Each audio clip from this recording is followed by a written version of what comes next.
The 500 Section Lounge is a proud member of the Lounge Media Group. Welcome to the 500 Section Lounge. This is our September 11th special. And Richie, thanks for joining me this week. Are you still there? Yep, there you are. Okay. Everybody froze. Yep. And it was you. how It was are me. you? Yeah, how are you today, buddy? Oh, I'm doing well. I'm doing very well, Sam. How are you doing?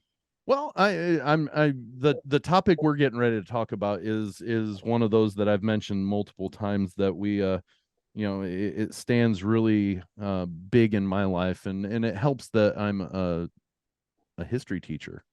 So every September 11th I would always bring in um a special lesson or something to kind of talk about it, because those kids that I was teaching at that time, they didn't know much about what happened on September 11th, 2001. What are your impressions from that day? What do you remember from that day, and where were you? That type of thing. I was at Ball State. I think I was a sophomore in college, and I was actually going to a speech class when I was walking up, and I people were walking by talking about something that planes had crashed in New York. Nobody really knew what happened. So kind of through that day, I listened to some talk radio, some sports radio, and they addressed it a little bit too. Our professor talked about it a little bit. And then the next thing that I can only really recall from that is watching all the videos and then being at my afternoon class. And I was a PE major, as you know. Now I teach special education, but after history, and just started talking about it. And everybody was talking about it. And one of my things was, I bet it was an act of terrorism. I bet somebody did it to us because they hate us. And that Yeah, was in 2001. yeah. I can tell you actually to the minute what was going, where I was, what I was doing. I was also in college still. I had transferred from Ball State and was going to then IPFW in Fort Wayne, and we were commuters. My buddy and I, Jared and I, were commuters together, and we always left at right around 9:15 or so every day. And so I was sitting in my living room waiting for Jared to come pick me up, and he never normally came inside. He just would, pull up and I'd walk out there, and he walked in and he's like, "Hey, change it to the news real quick. There was a plane that hit the World Trade Towers." And so I flipped it, and as soon as I did, this was at 9:05. That's when the second plane hit. So I literally flipped it over and watched the second plane strike it, and it was unbelievable, because at that point that becomes not an accident. We'd had it before to where planes had hit the tower, little small planes that just didn't realize where they were or whatever and hit the tower. But that second one was like, oh, we're there, there's issues. Well, there was Something's going none. on. Yeah, there was something going on, and so we still went to school. We drove to Fort Wayne and listened to Bob and Tom. They weren't laughing. They were talking about what was going on, because that second plane hit. And then there was news that another plane had gone down in Washington, D.C. And it was just an unreal thought or thing going on. We went to school. The student lounges were never more than 4 or 5 kids, students in there. They were packed because the TV was on. They were watching what was going on. And I was working as a bartender, went to the bar to work that night. TV was on news, never was on news any other time. And the place was packed, all watching the news. It was just an unreal feeling. And it was one of those that it was actually surreal, almost like a surreal feeling. And I have also often said that this is what my mom would call her JFK moment. This is my JFK moment. This is, I can tell you exactly what was going on, where I was, what we were doing, what I did that day. And it was just a real surreal day. And I was just a college student. And so were you. Yeah, that didn't know, really anything about life at all, and finding out that this sure seems like it was on purpose, and this is crazy, and all those people passed away, just had their life taken away, and those buildings came down. Like, Yeah, in the process I of couldn't imagine. process of living, we've hosted exchange students and been part of exchange programs and stuff. And I met a girl that her birthday is September 11th. And on September 11th, 2001 was her third birthday. And her father was flying to New York City on her birthday, or out of New York City on her birthday. And he was in the second plane that hit the towers. So like she said she felt horrible because she never really got to remember her dad because she was 18 at the time that I met her. And so like it was more than just Americans that were affected by this. But um we're gonna bring in our guest today. He's been on multiple two other times in the past. He's quickly becoming a loyal lounger, Richie. I do firmly believe that he is becoming a loyal lounger for us.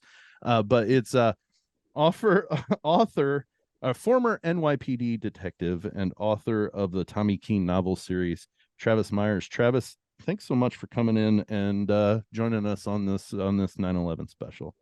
Well, good to see you, Sam. Richie, how you guys doing? Yeah, very well, very well. Yep. Thanks for being here, Travis. Can't wait to talk about this. Thank you guys for having me. It was funny, just listening to you guys, I was fairly relaxed, and I can already feel my heart beating a little bit faster listening to your own stories, and I guess bringing back my own memories. We're going to talk about 9/11 now and my experiences with it. I've never spoken publicly, not that I'm a big shot public figure, but I've never spoken publicly about my experiences. And really, although, my wife, my family, some of my friends, we've had discussions about it before, I've never laid it out, I guess the way we're going to discuss it today. So again, feel free to ask me anything you want to ask. And, I'll tell you my story. Well, let's do a little groundwork. You'd retired by September 11th of 2001. Correct. I had retired months before. You guys already know the story, but I'll just give you a quick thing for your listeners who maybe didn't listen before. I was working in the New York City Police Department. I was a detective working for the Bronx Narcotics Division. And I had a very nice young drug dealer kick a door closed on my hand to cut my index finger off and smash up my middle finger really good, basically, crippling them. Yeah. And 8 months later, I was out of a job.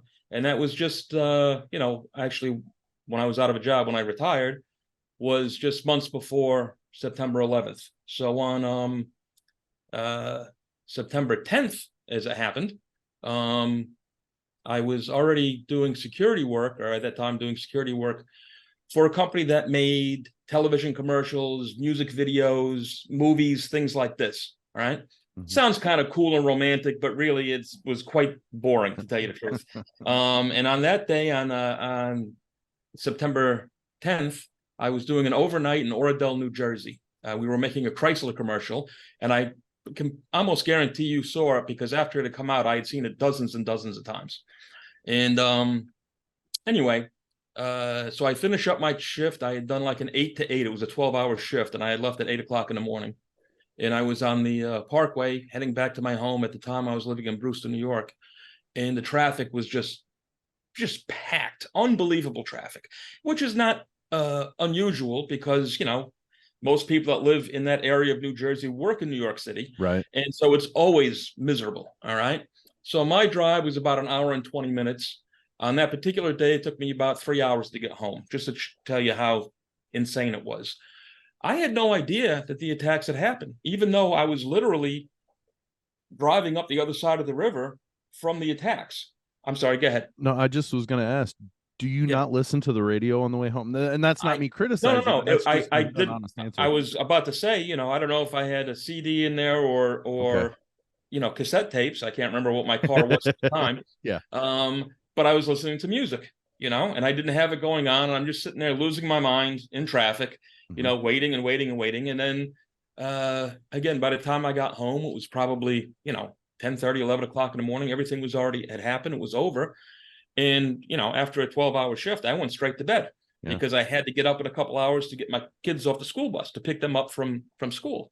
And that was kind of normal for me, even while I worked in the police department, I had worked midnights for many years because it was the only way I could be with my children. My wife worked during the day, I would work nights, and make sure they got to school in the morning, got off the bus in the afternoon. It was a good setup that we had. So I went right to bed. No idea anything had happened.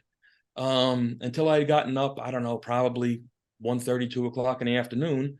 And back then, I still didn't have a cell phone. Cell phones weren't, Weren't that as popular. prevalent. Exactly. And but the light was blinking. The red light was blinking on my phone. And I had, it said whatever it was 52 messages, something ridiculous like that, because everybody had been calling me. And so I picked, I started listening to the messages. I'm like, what is this? What is this nonsense? What's going on here? And I turned the TV on, and I was just, as all of us were, just shocked, shattered, in complete disbelief, and I watched it again and again and again and again, throughout the day. Made a couple of phone calls to friends and family and people, getting back to them.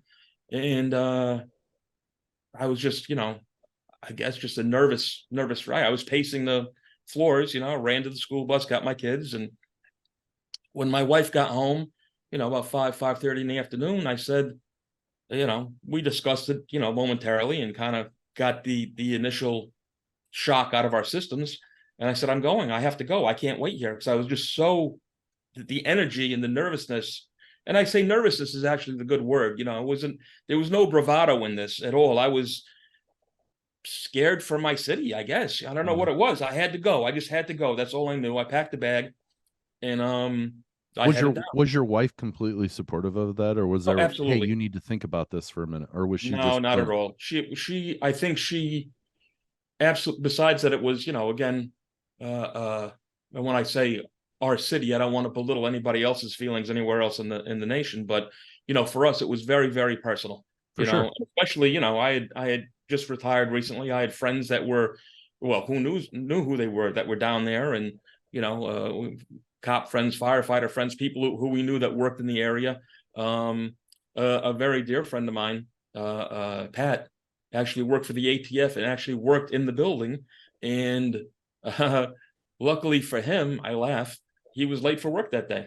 Who knew? It could have been a much more tragic event for him, but he didn't make it in on time, and thank God, because it could have been really, really awful.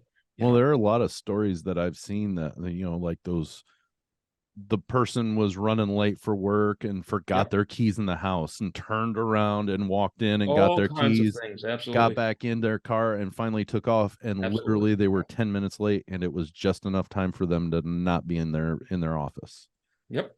So what did you pack for your bag that you were taking up there? What'd you put together to drive up there? Well, clean pair of pants, half dozen t-shirts, socks, underwear, just regular stuff, toothbrush. You anticipated it to be more than just a regular shift. Oh, absolutely. Yeah, no, I didn't know what I was going to get myself into, and I wanted to make sure that I had stuff, because, and I had never, except for once in the Army, we had helped with some tornado situation in North Carolina, and we had helped out with that. I had never, and of course in the police department, I did many crazy things that we've talked about in the past and we'll probably talk about in the future, but I had never done like any kind of large rescue operation, never been a part of it, but I knew that that's what this was going to be, and so I just wanted to prepare myself. I wanted to have some clean underwear. Yeah, for sure. Clean socks. You followed your mother's orders, always have clean underwear. Exactly. And so yeah, so that was it. I left. When I got on the train, the Metro North, headed down to the city, caught the subway, went down as far as I could. We could only go so far. Everything was jammed up. Everything was neighborhoods were shut down. It was kind of, blocked off. You couldn't get around. Traffic was a mess. The buses were a mess. Like my poor mother was working all the way. You guys may not be familiar with it, but she was working all the way down in Lower Manhattan. She could see the World Trade Center from her office. Okay. And she had to walk, she was, well into her 50s by then, and had to walk all the way home, because there was no way to get around. In fact, to correct myself, I don't think I took the subway at all. I think the subways were closed once I got to the city. I can't remember, to tell you the truth. But I'm going to say that was probably the case. And so, anyway, we had a real hard time getting down there, getting down to 9/11. And I had made it down to, there was an armory on, I want to say 25th Street. And I had hitched a ride with some National Guardsmen there. They had a big, 2.5-ton truck full of guys. Right. And I just told the guy, hey, look, guys, I'm coming with you. And at first they told me no, but I took out my shield, my police identification. Look, I'm going with you. Oh, come on in, no problem. And I hopped in the back with them. And we rode down to Battery Park. And then, and for people that aren't sure, where is Battery Park compared to where Battery Ground Park Zero is a few blocks south of Ground Zero, where the Twin Towers were. Yeah. Okay. And that and because it's a small park there at the end of the island, the Army, lots of the Red Cross, lots of places were using it as a staging area because, believe it or not, Wall Street, although it's New York City, all the streets are so old. They're very narrow. It's tough to get around, which I'm going to describe to you now. Once I got down there, I just hopped out and I was on my own, so I started walking north, and I want to say I was either on Trinity Street or Greenwich Street, and I headed north towards the World Trade Center. So I knew where I was going. I was familiar with the area. And I started walking up one of those streets, and it was so bizarre because by the time I actually got down there, it was somewhere between midnight and 2 o'clock in the morning. To tell you the truth, I wasn't paying attention. It was quite a trek leaving my house, getting down there. I mean, all in all, something that would have took a couple of hours probably took me 5 or 6 hours to physically get there because you couldn't get there. Right. There was no hopping in a car. Like I said, the subways weren't working. Everything was blocked off and difficult. And I was lucky enough to hitch a ride with these soldiers from the National Guard. Anyway, I'm walking up Trinity or Greenwich Street. I can't remember exactly which one it was. And it was very, very strange. I guess the word would be surreal. It was kind of like a one of these, post-apocalyptic type movies. They had, I don't know if it was the fire department, the sanitation department, maybe some construction guys, came with cranes and had lifted all of the cars that had been stuck because the traffic simply stopped. They picked them up off the street and stacked them on top of the cars to either side so emergency vehicles could go through. And I walked right, dead center down the street of, again, whether it was Trinity or Greenwich, I can't remember, and through a tunnel of cars because they were 2 or 3 high on either side of me. And these streets are very narrow, so it only fits like 3 cars to begin with, 3 cars wide. And the dust and ash from the Twin Towers was at some points ankle deep. So it was like snow all over the ground, all over these cars. Everything was covered. And I mean, there may have been other people. Granted, like I said, it was between midnight and 2 o'clock in the morning sometime. But if there were any people on the street other than me, I didn't see them because I was just kind of so focused on doing what I was doing. And I was like this, completely alone in this for these 2 or 3 blocks in this really, really strange world, again, of cars stacked up on either side and this dust and ash just everywhere. But you could see the lights ahead from where the Twin Towers actually had fallen, and that's where I was headed. Go ahead. You talked about in your previous visits that there have been times you'd been on streets in New York while you were doing your patrols or whatever. Nobody there, Oh, absolutely, yes. But how different was that situation compared to those past? Granted, you knew what you were heading towards, but how different of a feeling was it with nobody on that street as you were walking that way? Well, the only word I can say was it truly was just bizarre. It was, like I just said, something out of the movies because it was so unreal, to have cars, and you didn't expect any of it. You didn't know what to expect. Right. And to walk to start, leaving the park area was fairly normal, except again for all of the Army, police, paramedics, just, miles of people there. And then this, I don't know what it was, 2, 3, 4 block stretch that I walked solo by myself, and the cars being stacked up, to my immediate left and right, the dust everywhere. It was really just very, very strange, very bizarro, like a monster movie, and so I did, and then as I approached, you get closer, you heard things, you could hear them working on the pile, and I got there and I just kind of paused for a minute, and I'll kind of, if I can relate this to you, you were talking earlier about baseball. I know you guys are baseball fans. Myself, I'm not a big sports fan, but I remember the first time I went to a night game in Yankee Stadium and being in awe of I was actually working. I was a police officer at the time, and I was working a game, and walking through those long, narrow concrete tunnels to the unbelievable bright lights that happen in a night game. And that's kind of what it was like.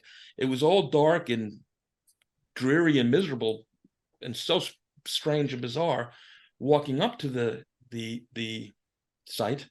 And then when you got there and everything was lit up by these giant lights, and the dust and the smoke, coming from the wreckage, coming up through all these spotlights that they had all over the place, it was just bang, this just unbelievable sight. I mean, obviously it was not a good sight like when you go to a baseball game, Right. but it was wild. It was impressive, I guess impressive is the word I want to use, to see it. And I had to pause for a second and just kind of take it in. And luckily for me, when I say luckily, just the way I walked, there was a THV right there, just across the street. A THV is a temporary headquarters vehicle. Yep. And it's kind of like a giant mobile home. And so whenever there's, a riot or something like this, the police department has to set up a headquarters. And so they park it wherever they need it. All right. And I knew exactly what it was. And I went and let myself in there. And they were very, very busy at the time with all of their, organization and logistical things that they're doing. And the lieutenant said, can I help you? I said, hey man, I'm here to help you. You tell me what you need and I'll do it. And he immediately told me, he says, well, forget about the rescue efforts. He says, we have plenty of people for that. And let me just go back to where I was telling you about, witnessing that giant mound that once was the Twin Towers.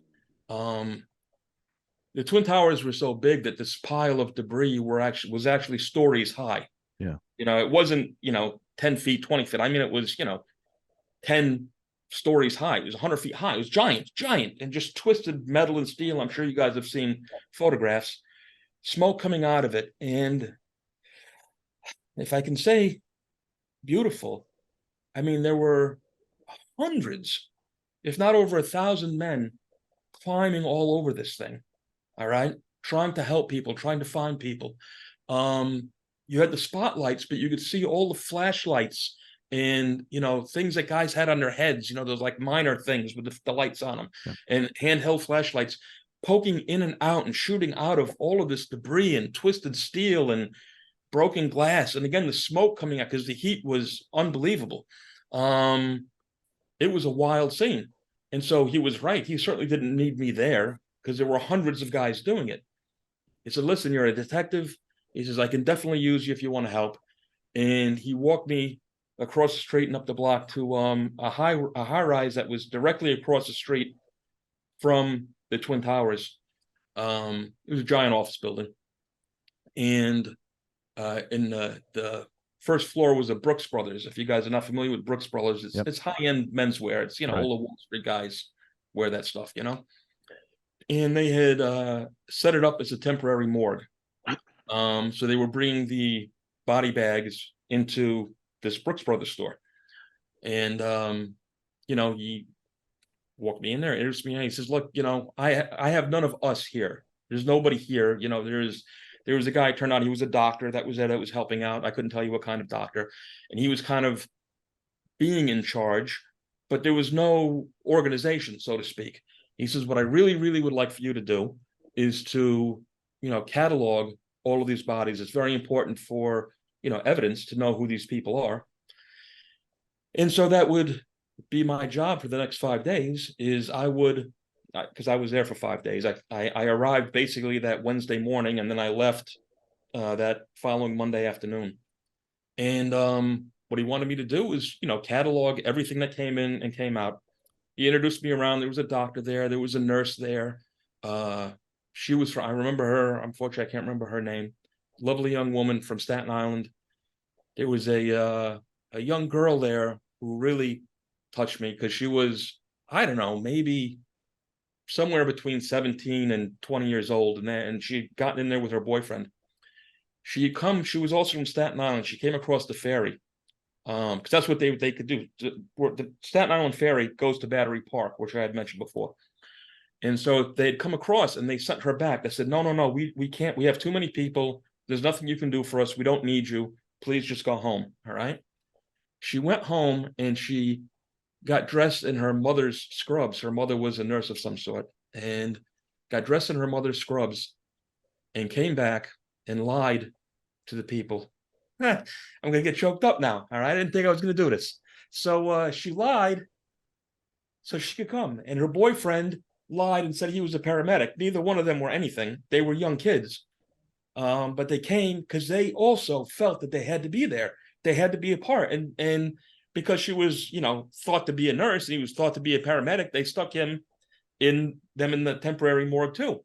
And really, I don't want to say they were useless. They were tremendous help, but all they were basically doing was helping move the bags. The firemen and police guys, the ESU, that's emergency service guys, and all the other guys that were assisting would bring the body bags in, and basically drop them off. And at that time, because there was no me there at that particular morgue, let me just back up a second too. I believe there were 4 or 5 other morgues besides mine that were temporary morgues where we would process, catalog these bodies, and then they would be picked up and taken to the proper morgues, which were also overrun. So mostly they went to refrigerated trucks where they were held, is where they ended up going in the end. But so yeah, there were this handful of people there, and even the doctor, really, there was nothing to help or to fix. It was just a matter of it was a logistical thing, and these were bodies that had to be processed and cataloged for future use. So that was my start. That's where I landed, and it kind of gets you how I ended up being there.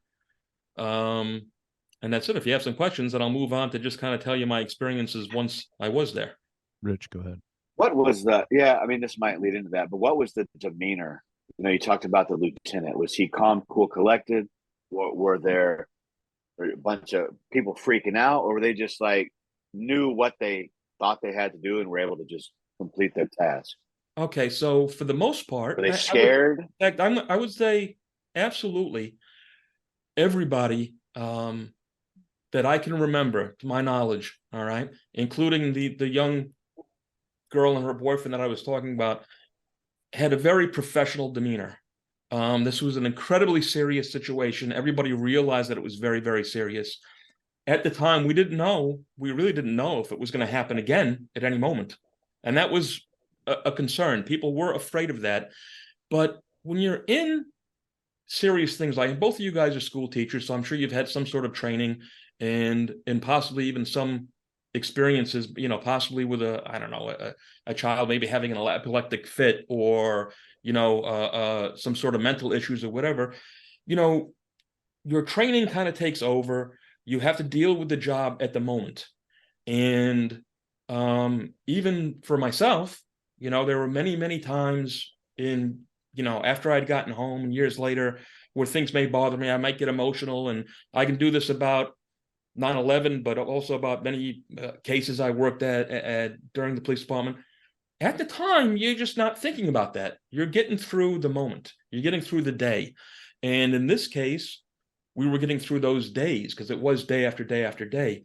Now, at the temporary morgue where I worked, when I got there, we started with, there was probably, 5 people there when I arrived. Let's say I was number 6. As time went on, we got 2 or 3 more. We probably ended up with a team of about 8 right there. But we also lost people, like that young couple I had mentioned, they had left. The one nurse had to go home. Believe it or not, the hospital that she worked for was threatening to fire her if she didn't come to work, because they needed people there. And they're like, you have to come to work. You can't not come to work. And she says, no, I'm not leaving.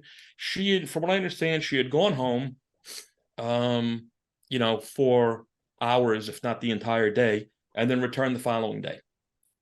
So we did see her come back, and shame on me. I wish I could remember all these people's names because they really were fantastic people. And even the doctor who had worked with us, I want to see he had left maybe on day 4, the day before I did.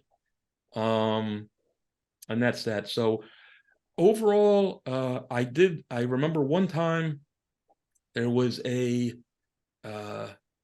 do you call it? A fire commander of some sort, got into an argument with the doctor, who, again, the doctor was, there was no organization, but in his mind, he was the boss, and it had to do with, what is the word I want to use? Just keeping track of everything. I'm sorry, I can't think of the word I want to use right now. Cataloging? What's that? Cataloging? No, just the I can't think of it. I'll think of it. But anyways, it doesn't matter. They had an argument of whatever, and passions were high, tempers were high, and they exploded at each other, which was completely unnecessary and unprofessional. But I completely understand it because they were both so unbelievably stressed out. Nobody had ever seen, most of these people have never seen anything like this before. Even if you were in the fire department, yeah, you dealt with a lot of things, but this was just massive. It was massive and so scary. And so anyway, yeah, we were there in that location for 2 days.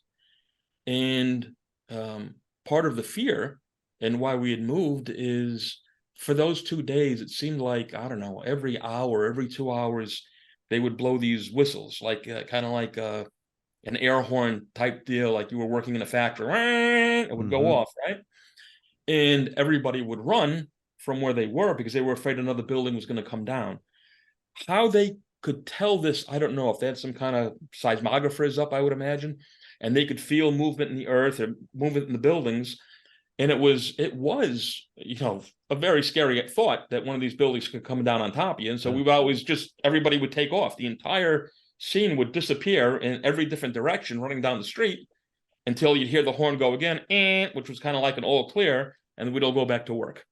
And so, geez, we went through that for about 2 days before we moved across the street to, we set up a new location in a Burger King that was kind of kitty corner from the Brooks Brothers. And that location was no good. It was just very small and very uncomfortable to work in. And a lot of we couldn't move the furniture around because it was all stationary, things like that.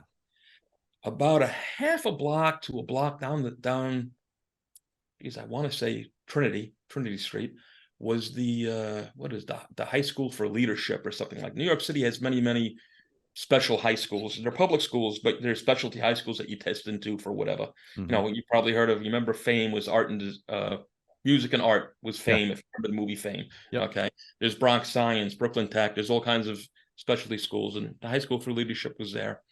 And we decided that's where we were going to set up the morgue. And the fire department came with giant saws and cut all the glass out of the windows so it would be ventilated for us. And that's where we set up the morgue, and we started working there. So yeah, where were we? Overall, the demeanor of everybody was very, very good. Very professional. One of the things, talking about professions and just people in general, back to the mountain of men climbing all over that thing. There were people from all over the country and from Canada that I saw. There was, speaking of Canadians, there was a Canadian ambulance that had shown up, and they were helping us. They would take bodies from our morgue and take them to the city morgue or to the refrigerated buses, wherever they were. And I just chatted with the guys for a little bit, and they were like, yeah, we just started driving down here. They were all at work when it happened. And I don't know if they were from Montreal, probably. I'm going to assume that's the closest big city to New York City.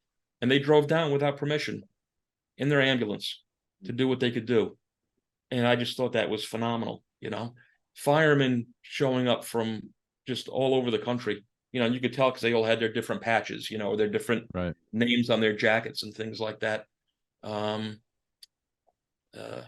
One fireman who's kind of, I guess, become a little bit of a ghost to me.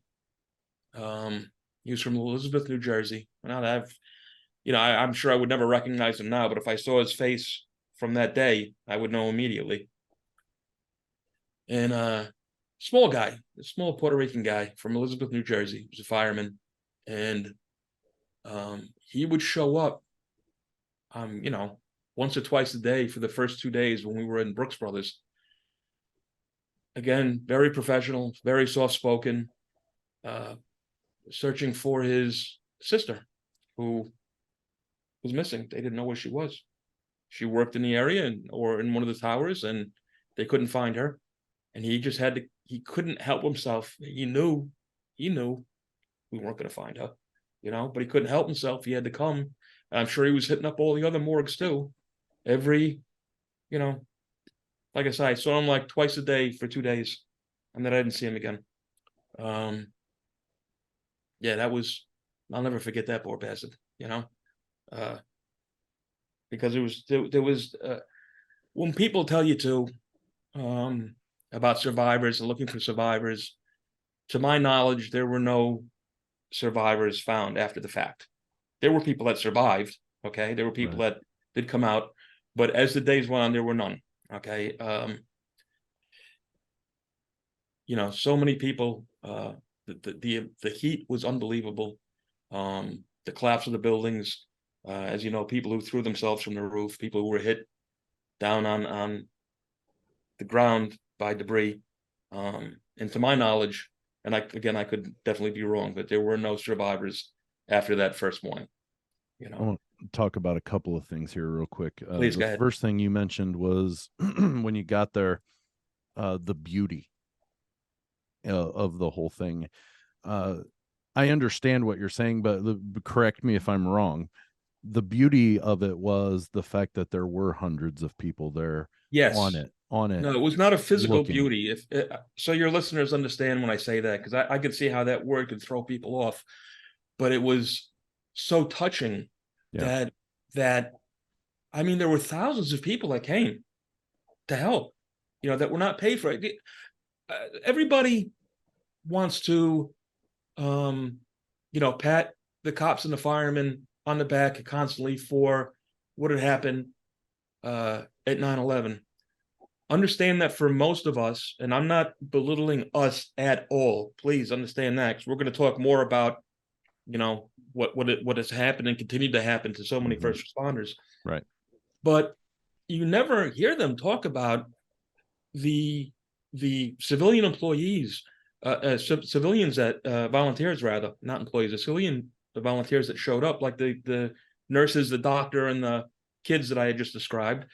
The unbelievable amount of construction workers, you know, the iron workers that were up there cutting, you know, cops and firemen don't have the equipment to do that. There was all kinds of heavy equipment moving things around. There were guys up there, you know, tens of feet in the air, hanging off of things, cutting steel girders in half with their torches constantly for days and days and days, pulling debris apart, looking for people, packing all this stuff up and sending it out to the landfills. And it was just amazing to see this many people down there for no other reason than just to do the right thing. You know, there's no words to describe this, that they cared enough, all right, to put their lives on the line. And it turns out, unwitting to so many of them, they were putting their lives on the line, because as you know, more people have now died from cancer and other illnesses than actually died the day of. You know, I think I want to say the correct number, and you guys can look it up, for the World Trade Center. This is not Washington, D.C. or the Pennsylvania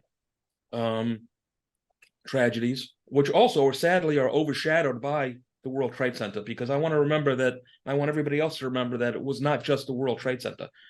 But at the World Trade Center, the final number, I believe, was 2,977 people lost their lives on that day. But since then, over 3,500 people, and possibly now as many as 4,000 people, have died from cancer and other illnesses. And that's what they're estimating. It could be many more who never made it to the doctor. I just looked that up, and it says as of today, 4,627 responders have died, and survivors. I guess it says and survivors have passed from that. Right. Yeah. So is that because that's news to me? Was that just from all of the crap that got blown out into the air that everyone Yes. was breathing in over time? Yes. Okay. Yep. And as it happens to myself now, I've never looked at the complete list. I've never gone down to the museum. I've never returned since I left. I can't think of anybody that I know who actually died on location. Okay, that I knew personally, a friend or a relative that died right. there. Okay, I've been to dozens of funerals, and at the time we were going to everybody's. People that you didn't know when it had happened, but in the last few years, and I want to say really mostly in the later years, because it takes a while to get sick. I know at least 11 funerals that I've gone to for guys who've died from 9/11 related illnesses. One of which, and the only one I'll mention, I could mention all their names, but I won't. One of which you all may remember. His name was Louis Alvarez. And Louis Alvarez, the way I say you may remember him, he was the one who sat with Jon Stewart in front of Congress and gave testimony. Now, me and Louis, we were friends before the police department. We were both young. We worked at we met at a nightclub called the Baja Club, where we both worked. It was on 72nd in Columbus. And excuse me. I was right out of the Army, and he was actually right out of the Marine Corps, and we hit it off fine. It was a whole crew of us that worked down there from the neighborhood and everything, and we were all, good friends. And me and Lou, we were close. We would we'd go out drinking together, chase girls together, work together. We'd get houses down to the Jersey Shore together for the weekend and stuff like that. We did a lot of stuff together. Sadly, just the way life goes, we kind of separated after joining the police department. It took us apart. I worked in the Bronx, he worked in Queens, and of course we had got married and had our own families and children. And we, you do that thing where you talk a little bit and then you just don't see each other anymore. And I was sitting in my house watching TV, and I had seen Jon Stewart on it because it was big. It was all over. They were talking, it's something that I took an interest in, obviously, because I personally am part of the World Trade Center thing that they do at Mount Sinai. It's a study group where they go and they give you a physical the health every program. Year. The health Correct. program. Yeah. Correct. Yeah. And I'm part of that study. And so I was curious because it was all about the refunding, and I'm watching and I'm watching and I'm watching. And I saw my dear friend Louis Alvarez on TV probably 10, 12, 15 times, and I never knew it was him. I never knew it was him. And then it hit me. I'm like, oh my God, that's Louis, because the cancer had eaten him up so much. He was such, I remember this beautiful, young, strong 25-year-old man, and I don't know if this is, what you're doing today, if it's one of the things you're going to put up on YouTube or for your classmates or whatever classes, for your kids at school. But I'll do my best. I'll email you a photograph of us together when we were kids. And just to see him eaten up to nothing, and I was just so ashamed of myself. I had seen him time and time again. And they said Detective Louis Alvarez, NYPD bomb squad. And here's a guy too, nice young working class kid, did well in the police department, became a detective, worked for the bomb squad. He got sick. From what I understand, he was the detail that searched all the rooftops, and so he was just up there breathing the stuff all the time. And of course, it was rising, because it was Well, rising. All that stuff was rising. It was probably on some of those rooftops. It was probably a foot deep. Yeah. And we're breathing all of that crap, and none of us had masks. I mean, it's funny, they were so nuts with the masks, 2 years ago over the whole COVID thing. I'm not going to get into that subject right now, but we didn't have anything. We were down there, just us, breathing it all in. And then slowly the Red Cross and other people did start showing up with masks, but again, they were the little paper, surgical ones, which were basically useless. And also, and I'm not saying that we shouldn't have worn them regardless, but if you've ever done anything, you cannot wear a mask for 10, 12, 15 hours a day working that way, because you can't breathe to begin with. It was Right. so hot and warm and sweaty. It was an awful scene. So yeah, that was my, one of my dear friends from before the police department was Louis Alvarez, who you saw on TV, if you remember him. I can remember. Once I would see a picture, I would be like, "Oh, absolutely!" But I Well, you remember remember watching John the whole Stewart. John Stewart and having Exactly. somebody there with him. I do remember that. So, I wanted to go back just a little bit before we wrap up part one here. Okay. You talked about the body bags that would come in. Can you kind of talk about what all you were dealing with when it came to the body bags coming in? Because you had to identify to the Correct. best of your ability anything that you could. Yes. What were you dealing with with those body bags?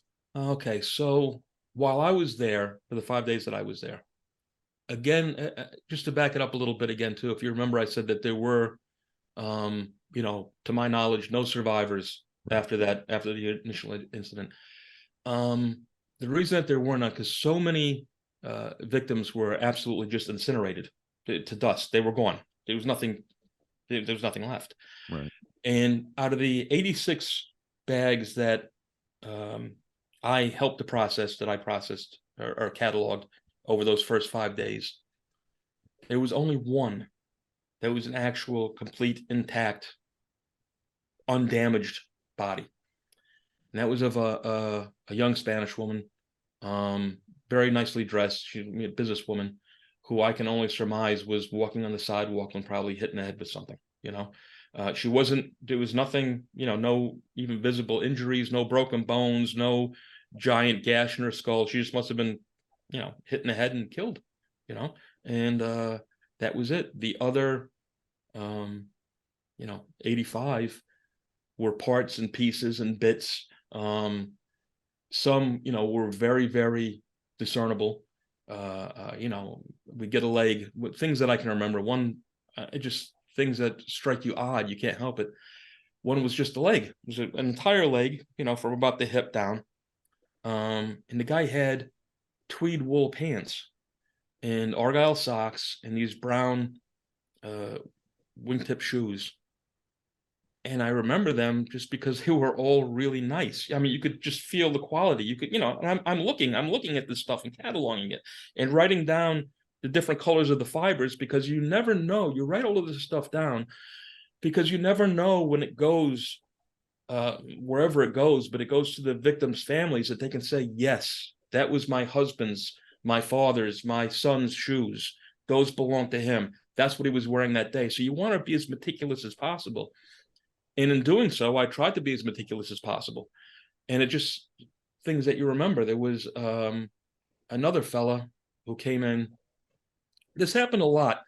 So when I describe it, maybe an expert could explain why, but I can only imagine it was because of the blast and the heat, but because of a sudden shock of heat or a sudden blast of heat.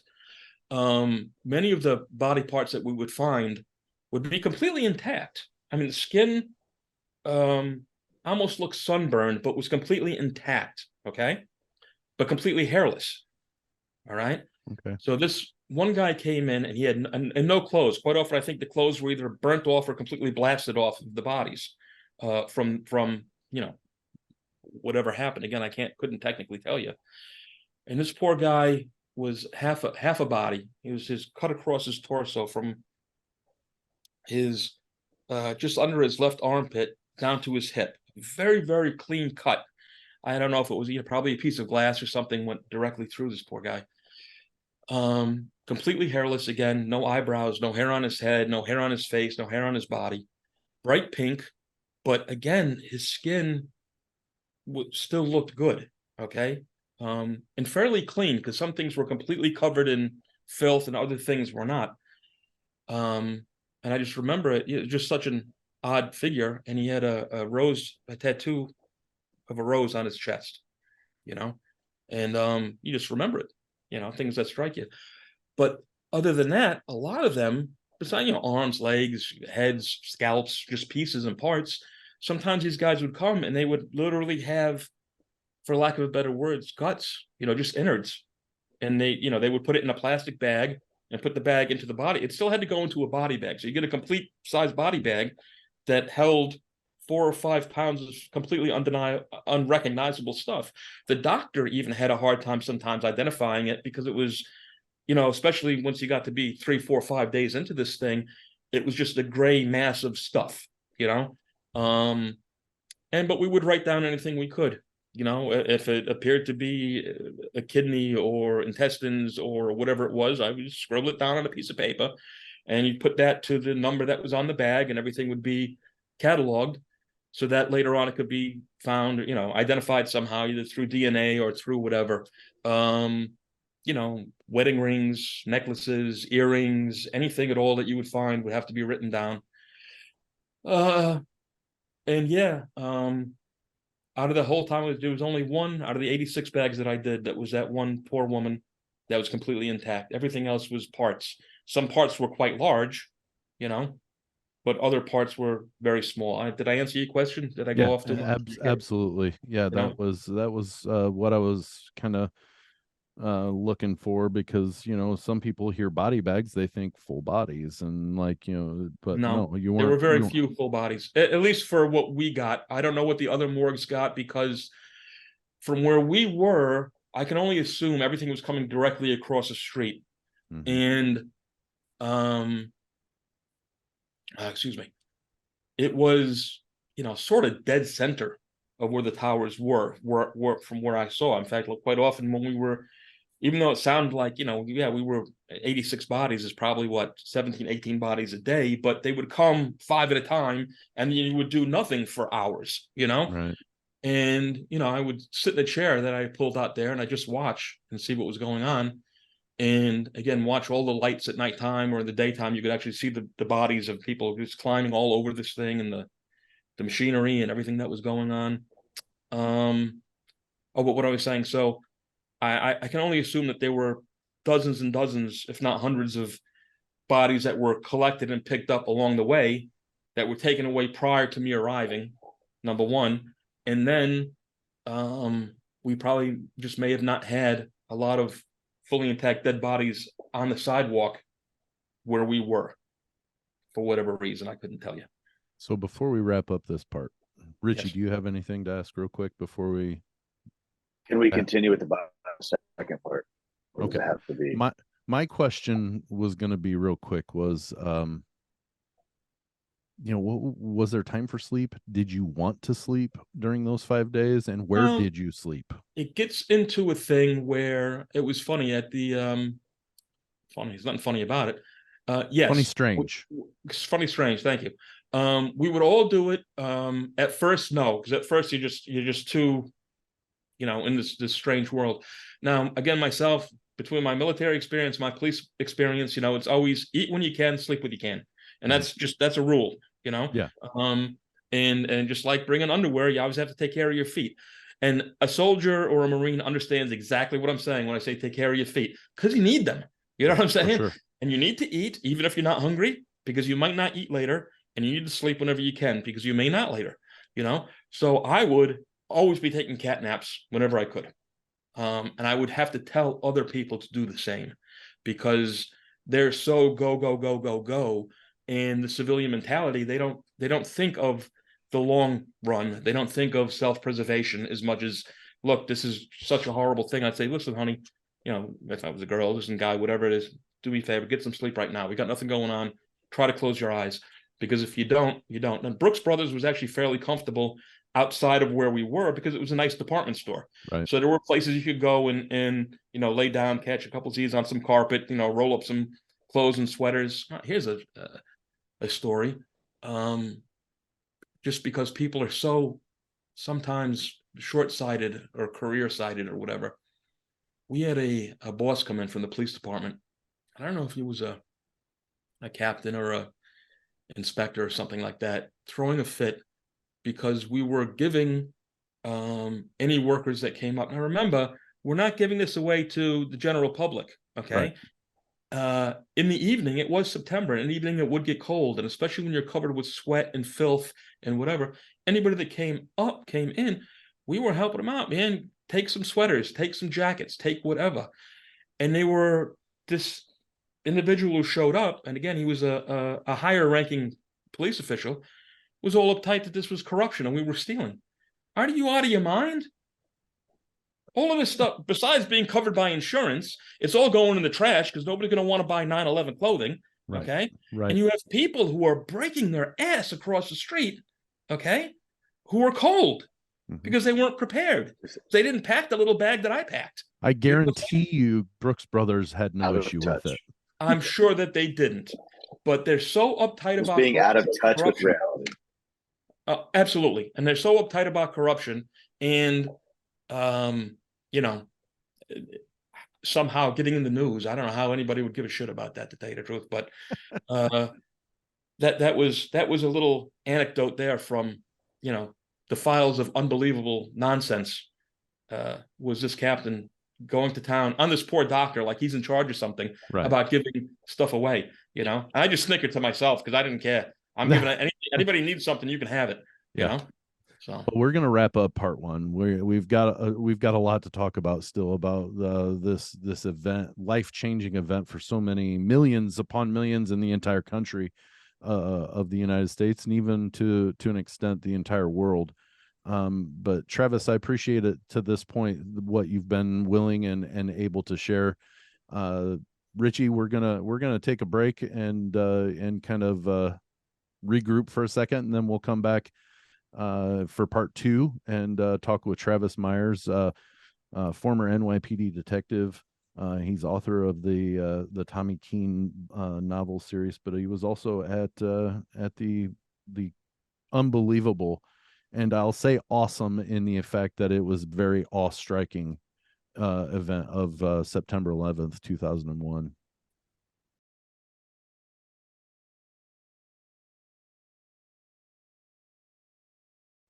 Welcome back to the 500 Section Lounge, the September 11th special that we're having with our guest, former NYPD detective Travis Myers, who was actually retired at the time, but did go and volunteer his time at the wreckage of Ground Zero at the Twin Towers in 2001. Travis, thanks again. I appreciate your willingness to share what you had going on during that time. I really do. Oh, it's my pleasure. Richie, I know you had a question that we cut off part one, but this is a question that is a pretty telling of the immensity of it all. Yeah, so it could be hard to get the exact answer here, but it's just in my mind. Wanted to ask. You talked a little bit about how all of the, I guess, rubble and stuff was about 10 stories high, but just how, you know, the expanse of it, how big was it? How wide was it? How long did it go, for our listeners to kind of get an idea of just how much crap is there? Oh, geez, I can't answer it. Well, I can answer it honestly. I can't answer it accurately there, Richie. But the World Trade Center itself, okay, was comprised of seven different buildings. All right. Everybody knows it as the Twin Towers, which were just the two Twin Towers that you see, you know, on every postcard, right? Right. But it was 7 different buildings, the 2 Twin Towers plus what would it be? 5 smaller ones. I'm getting my math right. And to see it once it was down, I had been there many times when I was younger. Funny enough, I'd never been to the top. I never went there as a tourist. I went there because I used to deliver liquor. I worked for a liquor store, and we used to deliver liquor down there, especially during the holidays. And I'd be in and out of there several times a year.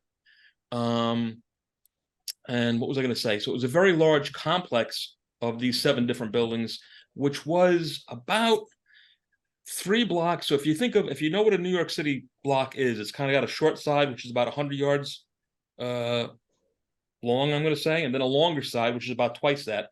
So the World Trade Center was about 3 blocks long by 3 to 4 blocks wide, going east to west, north to south. Okay. So it was a massive, massive area. It was a really giant area. And When I say too, when I was looking at it and saying that the debris was, 10 stories high, that's just me remembering. I can't tell you exactly how high it was, but it was a mountain, just a mountain of twisted metal and steel.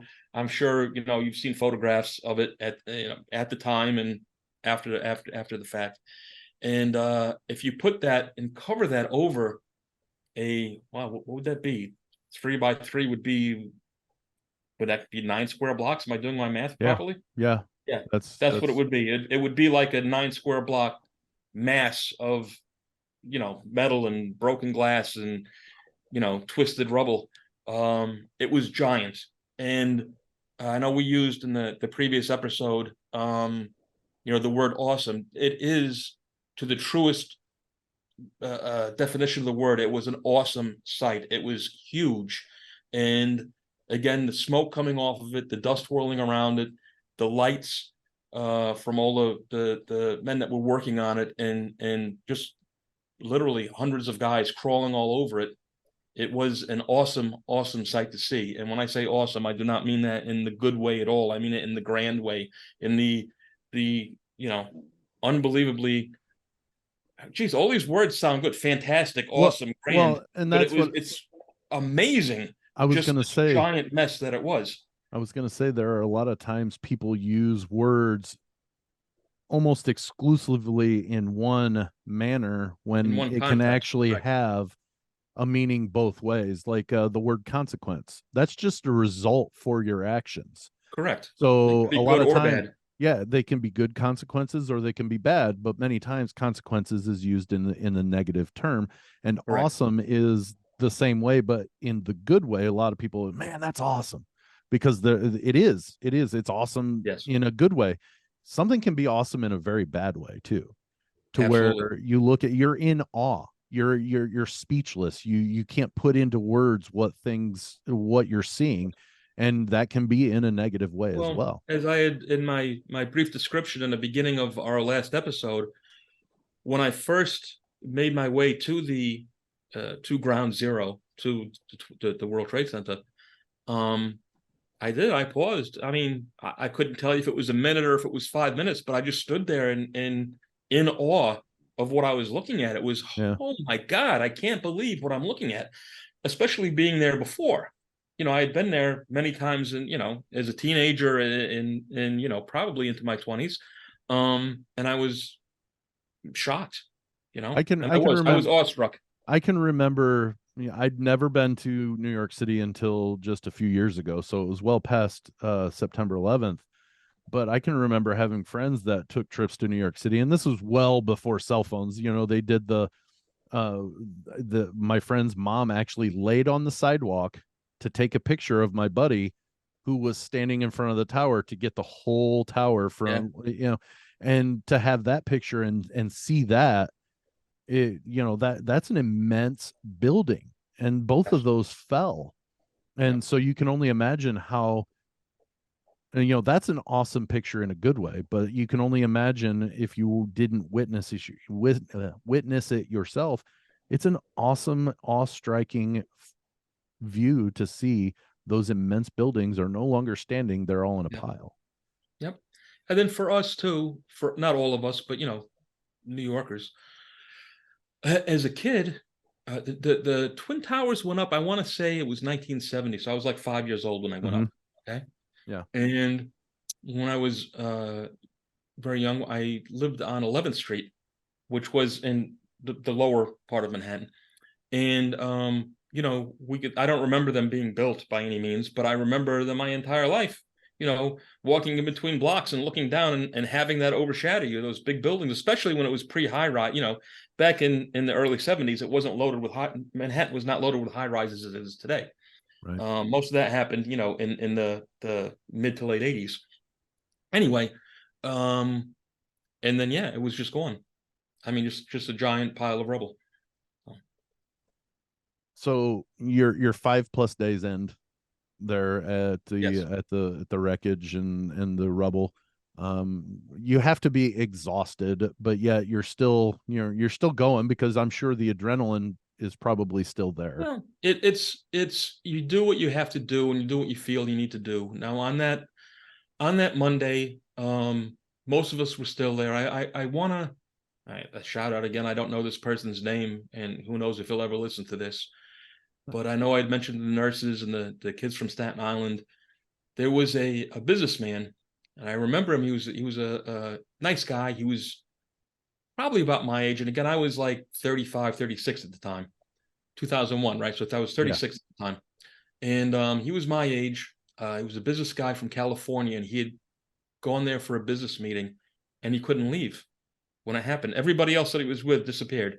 Everybody that was there, you know, when that disappeared, they have no business being at the World Trade Center anyway after disaster, right? Mm-hmm. But this guy stayed, and again, he had nothing to bring to the table. He wasn't a professional. He was a professional, but not a professional in this realm. But he couldn't leave, and he stayed right up until the last day with me, and he wanted to stay, but the what had happened on the Monday, the feds came and took over. So it was about, you know, day 5 when the federal government showed up. Not that they weren't there already, but they had just, we're going to take over everything now. Mm-hmm. They put the umbrella over everything. And that may seem like a long time, but again, people have no idea the logistics that go into these things like this or other natural disasters. It's a lot of moving parts to get things going, you know? And they told me that I could stay if I wanted to, that, you know, I can continue working. And had it not been that the feds were there, I would have continued to work, you know, for the city. But now it was just going to be like a whole change, a whole new regime. I wasn't going to be reporting to the inspector that had been coming by, who I did not know. Funny enough, we knew different people. Once I had left, I was talking to other friends. Oh yeah, I know Kelly. He's a good guy. Blah blah blah blah. But at the time, I didn't know who he was. But he was a gentleman, and I didn't want to deal with anybody new. I was tired. I was beat up. You know, I was out of clothing. You know, Your and underwear had run out. exactly. And so I decided, you know, yeah, maybe it's time to call it quits, and I'd go home. But I just wanted to give that, for whatever reason. If ever this guy listens, he was a good man who decided that he could not leave New York City in its time of need, and came down and ended up getting planted with us and just helped move body bags around for 5 days.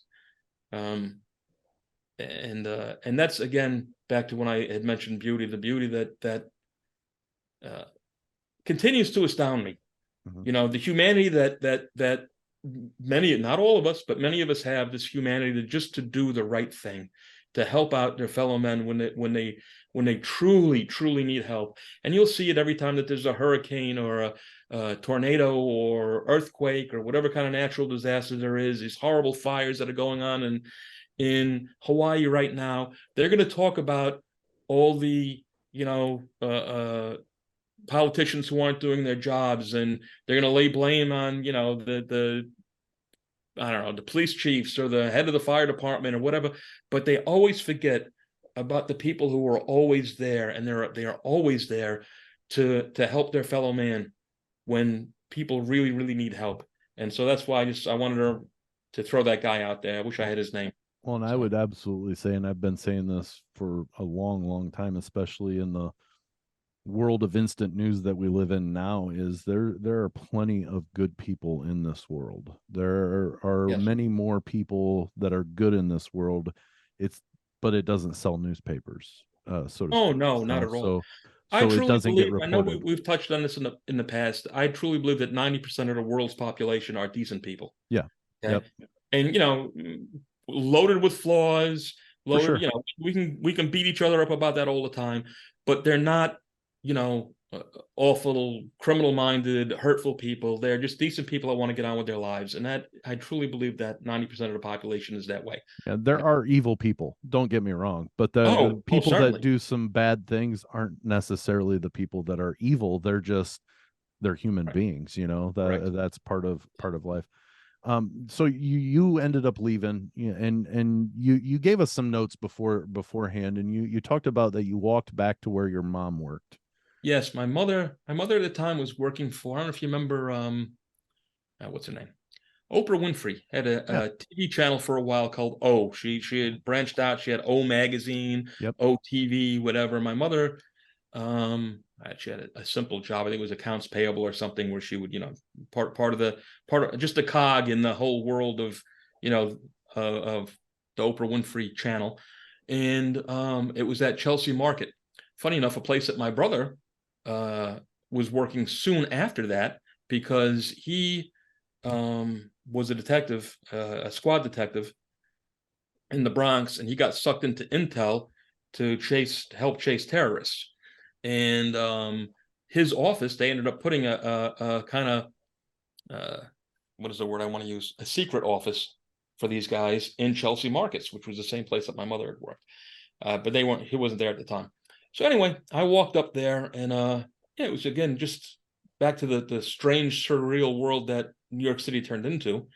Once I left the mayhem of that 9/11 world and walked, I don't know how many blocks it was, up to 16th, 17th Street, where my mother was working.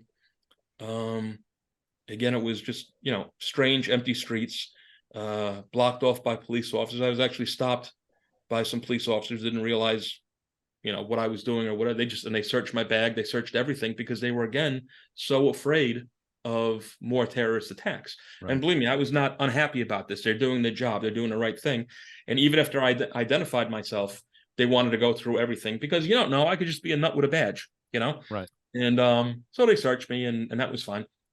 But I went up and I sat with my mother for a little while, and I waited for her and to get off of work, because it was about that time for her, 5:30 in the afternoon. And, chatted with the girls that she was at. It was just very strange. Looked out the window and saw, uh, where the Twin Towers once stood. And then my mother and I rode the bus up. I got off at 42nd Street so I could catch the train back to Brewster, where I lived. And my mother went to bed and rest of the way home. You mentioned that you were walking by and you were dressed the way you were dressed. It was just a t-shirt and jeans or whatever, but you had the dust from Ground Zero area on you. Yes, actually, yes. I'm glad you brought that up. So there was a interesting thing. It's going to start here, but I want to talk about some other stuff. If I get lost, Sure. you can bring it back to it. Yeah, we were, I was filthy. I was covered in this white dust that was all over my jeans and sneakers and in my hair. And even though I wasn't a guy that was digging through everything, it was everywhere, so you had this, this beaten, beleaguered kind of, almost like I was hanging sheetrock all day, because it said, white dust on everything, Mm-hmm. Mm-hmm. And so every time you leaned on something or sat down, it would be on you, And walking back, and then later taking the bus, and then later catching the train in Grand Central Station to go home. It was weird, because once you got north of, let's say, I don't know, 14th Street, back into Midtown of New York City, it turned back into New York City. People were going to work. People, like my mother was, people were going to work. Life was fairly new. People were eating at restaurants. People were hailing cabs. It turned back into a regular world than the strange world I had just left for the last 5 days. But people would, and not everybody, you remember there's thousands of people walking around, but people would see you and lock eyes with you, or just lock on your image and know that where you were coming from, down closer to the World Trade Center. People had lined up, like, I remember seeing this. I didn't see it personally because I didn't walk that way. My way was a much more quiet way. But, they were down there with signs, and every time a police car or a fire truck or, soldiers from the army or anybody would come by, they would cheer them and, had signs, thank you signs and things. I mean, thousands of people showed up to cheer us on as we did the things that we did. To step back again just a second, while we were there, I know we had talked about sleep and eating and stuff like that. It did take a day or two to get, and not even that, the Red Cross, who are true professionals at this, and if you're going to give to things, the Red Cross is not a bad thing to give to. But all kinds of restaurants, bars, pubs, McDonald's set up tents all over the place to feed us. So, there was no shortage of food or water. People would come by with, cases and cases of water for us wherever we were. And again, the Red Cross was there from the first 10 minutes that it happened. They show up because they're professionals, right?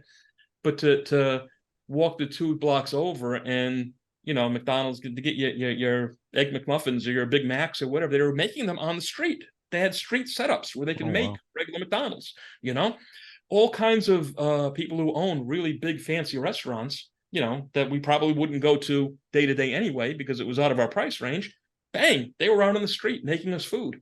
And it was a back to the beauty of it, the people getting together were beautiful. So yes, back to your thing, people would, you know, would notice and just, you know, have that strange, you know, kind of twist their head look. This is not a normal construction worker walking by. Right. You know what I'm saying? And they knew, you know, you could tell that they knew who I was. In fact, there was I think when I was in over by 42nd Street getting into Grand Central Station, there were, for lack of a better word or description, guys that I knew were bad guys. You know, I'm a police detective. I'm a cop. I know who the bad guys are. I know who the good guys are, right? And, you know, the one guy kind of looked at me and gave me a wink and said under his breath, "Thank you." You know, and it's touching, you know. And I guess what I kind of wanted you to bring me back to, and it's something that is so disheartening, and it's not just the political climate that we're in right now, you know, in 2023, okay? But every time people lose sight of the important things in the world and the important things in our lives, all right? And I remember I had read something. It was one of those, what are those stupid things that people put up on their phones and computer memes, all right? Yeah. And this little meme though was so perfectly written. I wish I had written it myself. And it said, I wish every day was September 12th. And then he described, whoever this person was, described, you know, how sadly it was over a common enemy, but how everybody in New York City and across the nation and across the world, okay, stood up for what was right and what was good and was kind. Crime went down in New York City. People didn't take advantage, believe it or not, you know. Even the worst of the worst did not take advantage for these few weeks afterwards because everybody was in such, you know, shock that this could happen to us. And it really was a beautiful time. And I remember getting in the train and riding home on the Metro North. And there was a nice, you know, upper middle class, I don't know how to describe her, woman that was there, going up to wherever her house was in Westchester, you know. And when I say this, I'm talking about, you know, somebody who had more money, more class, whatever word I want to say, you know. And she was sitting across from me and she couldn't bring herself to say the words, but she reached over and put her hand on my knee for a second, you know. And man, that meant the world to me. It really did. And of course, the worst of the worst, not the worst, but I got home. It was, you know, already getting dark when I got home. And where we lived just a block from the train station. So it was an easy walk for me. I had to walk across this church parking lot. And we had this, it was our first house, this little 2-family house we had in Brewster. And it had a nice, for me, it was, you know, I grew up in an apartment my whole life. So a house is a big deal for us, Right. you know. But it was an old Civil War era house. And we had patched it up and fixed it up. We had bought it, this broken down house. And had a big front porch that went the entire length of the house. So it was very Americana, if you will, you know. And my wife had strung up this very large American flag, not the 3x5, so it was probably like, you know, maybe 8 feet wide. All right, big one. Yeah. It put it up, and she had in each of the, I don't know what I'm going to call them, sections of the porch. You know, you have the posts that come down, right? She had a candle burning at each one. And oh man, that was it. That hit me hard, and the whole situation hit me hard. And the last 5 days hit me pretty hard. And I had to stand there for 4 or 5 minutes and really kind of compose myself before I went into the house, or I would have just been, you know, I just would have gone to pieces, you know.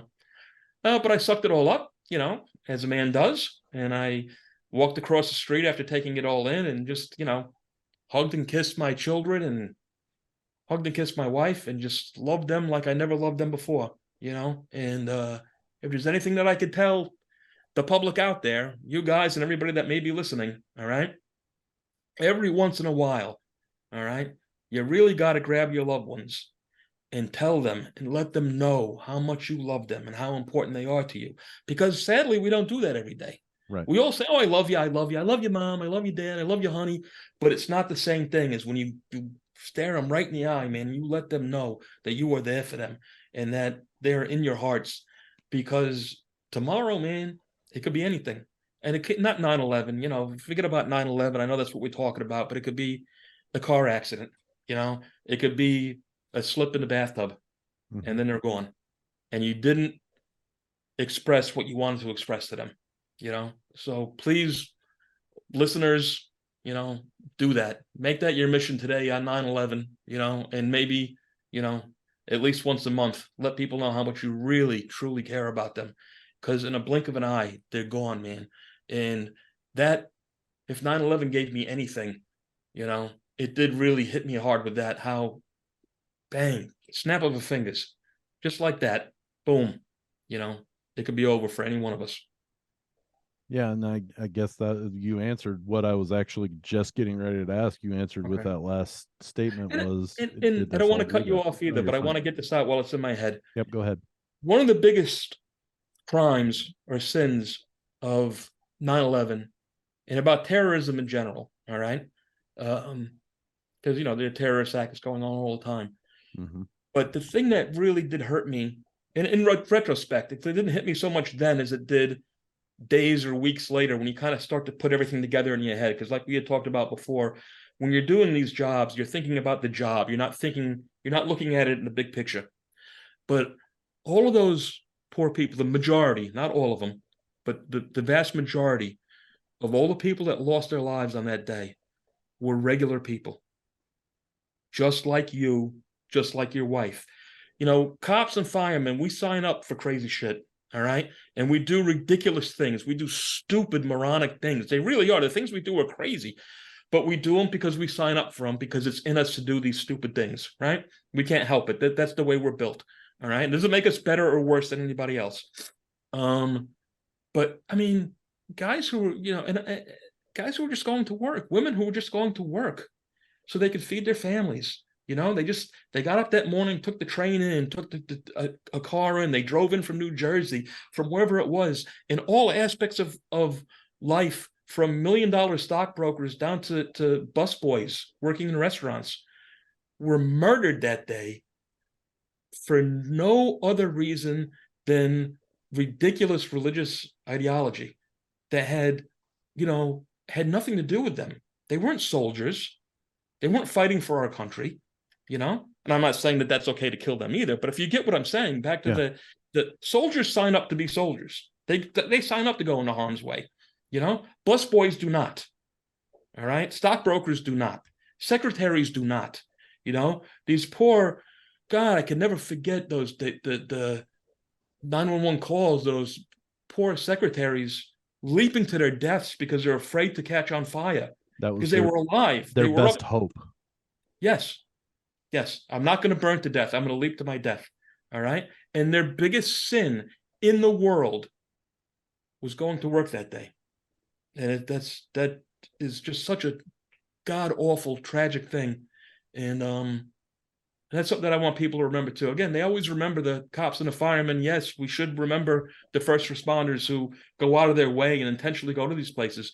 But all those, children on the airplanes, going on vacation. You're going on vacation, for Christ's sake. You get on an airplane to have one of the best times of your life, a vacation, a wedding, who knows what it was. And now you're dead because of these savages, And anyway, I'm sorry. I went off a little tangent. No, you're fine. That's what our show does. We go on tangents. But the one thing I always did, and I mentioned this at the beginning of part one, was, whenever September 11th came around, it was always, no matter what we were doing, we stopped it and we talked about what happened that day. And one of the things I had the students do was we watched. It was an abbreviated portion of it, but there was, I'm sure you can still find it on YouTube or something, that it was called The Voices from Within the Tower. And what it was the backstories from these voicemails from people or phone calls from people that they made while they were trapped in the towers, making their calls to their loved ones, telling them, you know, I'm going to be fine, you know, or whatever. You know, it's amazing to hear some of the steadiness in some of these people's voices when you knew they weren't going to make it, and they Yeah. were keeping their families as calm as possible to understand that, look, just understand. And there were multiples that were, they were panicked, but there were some that were just absolutely, we're going to be fine, we're looking for a way out, just know though I love you. Yes. And it was, those to me are more effective and more striking. And it kind of goes on what you say, is make sure you're telling your loved ones you love them. And it's You a have it's, to. You absolutely have to. you know, because you don't want to be, and you said it, it's not always 9/11, but you know, it's one of those that, you know, if you get in a situation and the avenue of contacting you isn't there, or your loved ones isn't there, they need to know it, you know. And yeah, they know it, and I use the air quotes there just for the fact that, you know, yeah, you say it, hey, I love you, you know, or what, but really make it hit home that, you know, I'm there Absolutely. for you no matter what, and I love you. Yes. And that part is the silver lining, I guess, if there was one. You talked about all the wishing every day was September 12th. And I know Yes. this is a long little diatribe, but I just wanted to kind of set this as, I'm always looking for that silver lining, because bad stuff happens. It's inevitable that bad things are going to happen, because we're human beings, and yes, there is evil. And it's, there's always going to be a silver lining. And I think September 12th was that silver lining, where we weren't black, we weren't white, we weren't Hispanic, we weren't New Yorkers, we weren't Hoosiers from Indiana. We were all Americans, and we loved one another for it. Yes. And that was a beautiful time. You know, sadly, of course, you know, and it for like you had mentioned, well, that it was your JFK moment, and Yeah. you know what your mother had always spoken about, and it you know, it's in no comparison. And when I say that, is unbelievably awful as 9/11 was, you know, to compare it to the whole of World War II, it's, you know, again, it's something that's not comparable. Right. Um, although, you know, for the people that I happen to, it was every bit as much the same. For sure. Um, but and granted, it was so much more before my time. But listen, you know, my grandfather was a World War II vet. My father-in-law was a World War II vet. Um, and the way that they talk about America at that time, okay, when the entire nation got together, which did not happen for the Korean War or the Vietnam War, sadly, Right. Right. okay, but got together against a common enemy and, you know, took care of their veterans and respected their veterans and respected the women who were at home taking care of business, respected, you know, the Rosita Riveters and everything else and everything that went into it. It just strikes me as, I hate to use the word romantic because it seems like I'm belittling it, but such a much more beautiful time. And for me, for my time, again, my JFK moment, if you will, would be the, you know, the weeks and months after 9/11 when people did cling to one another, respected each other a little bit more. Like I said, crime actually went down in New York City, which is amazing, you know, Yeah. that it was like a pause. They hit the pause button, the bad guys did, for a little bit, you know?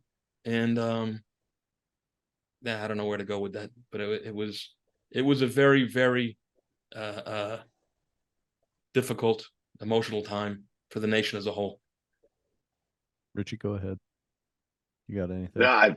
I'm just taking it all in, man. I Okay. mean, I know this can't be easy to talk about, but yeah. I do have a question, and you talked Please. about the horns when you were in the makeshift morgue. You'd hear the horns or the sirens go off Yes. that you had to evacuate. And I know this is an absolute real thing. You know, the PTSD that the rescue workers and the people that, you know, or the things that, it could be something minor that really just pulls it back. Do you have a, like, let's say, if you hear a horn or a siren or something that sounds similar to that, does it come rushing back to you? Not so much for 9/11. And I don't know if it was with you guys, but I think it was maybe in our first talk ever, we had mentioned PTSD. Yeah. And I don't believe that I suffer from PTSD, but I do know that I have things, and Slight things that triggers. things, yeah, triggers. There you go. If I hear, maybe a loud backfire of a car or a, fireworks go off, something that I'm not prepared for, a very loud noise, not only will I jump, as all of us will, but quite often my hand goes to where my pistol would be. Right. It just naturally does, And I remember I was looking at I do a lot of real estate. Not a lot, I do a lot of real estate. I do some real estate, and usually I buy old banged up houses that nobody in their right mind would buy. And I was walking with a guy one time, a friend of mine. We were looking at a house together, and he took note, something that I had never noticed before in my life. But when going through some of these old, banged up buildings and houses, he says, every time you open a door, you put your hand on your hip. Now, quite often I do carry a firearm with me, but I carry it in my front now, not where my pistol belt would be. But he says, I notice every time you open that door, your hand rises to the right side of your hip where my pistol, and that may be one of my PTSD type things, if you will. Yeah. Again, I don't feel that I suffer from anything. Although, as far as 9/11, to get back on the 9/11 subject, I also avoid it because there's no reason. It's not that I avoid it because it's going to shake me up or I'm going to have nightmares or I won't be able to sleep. I would just rather not try. If it's on TV, when this comes out, it's going to be a couple of weeks from now, and it's going to be all over the news again, like it was, every year, and they're going to do the ringing of the bell and the naming of the names. I don't watch it. I've never gone down to see the museum. I probably never will. I've never returned to that part of Manhattan. I probably never will. I'll talk about it. I don't have a problem talking about it. I don't if it comes up in conversation. I don't wear memorial T-shirts and things like that. In fact, quite often, and I certainly don't want to insult anybody. So please, listeners, don't take it that way.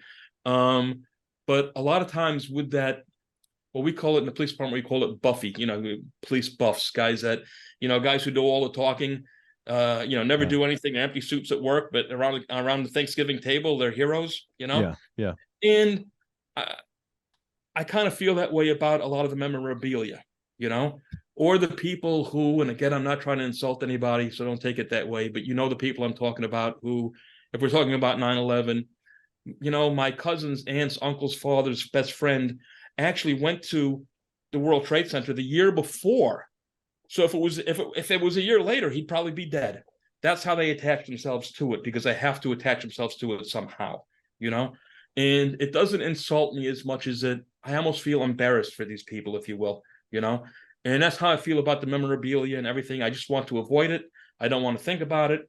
It was something that happened, unfortunately.